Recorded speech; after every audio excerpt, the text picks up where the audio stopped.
ফুলেরতল মার্কুলিন গরমঘাট এলাকায় সফল অভিযান চালালো ১৪৭ নম্বর সিআরপিএফ ও গুয়াহাটির এনসিবি। ৫৩০টি সাবানের কেসের মধ্যে চতুরভাবে লুকানো ছিল ৬.১৫ কেজি হেরোইন। গ্রেফতার দুজন, জ্যাকব মার ও মেলোডি মার। অভিযানের নেতৃত্ব দেন সিআরপিএফ ইন্সপেক্টর নরেন্দ্র কুমার এবং এনসিবি ইন্সপেক্টর সালামত। অধিকর্তারা বলেছেন, এই চালান ধরার ফলে উত্তর পূর্বাঞ্চলের ড্রাগ নেটওয়ার্ককে বড় ধাক্কা লাগলো।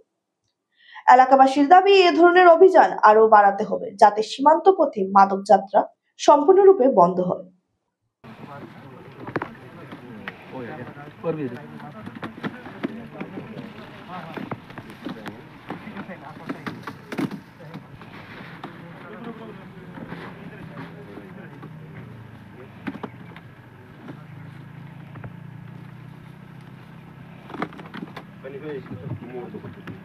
एक तरफ मत आ रहे भाई, इस तरफ हो जाना थोड़ा सा। बैठो बैठो इधर बैठ के निकल गया सर।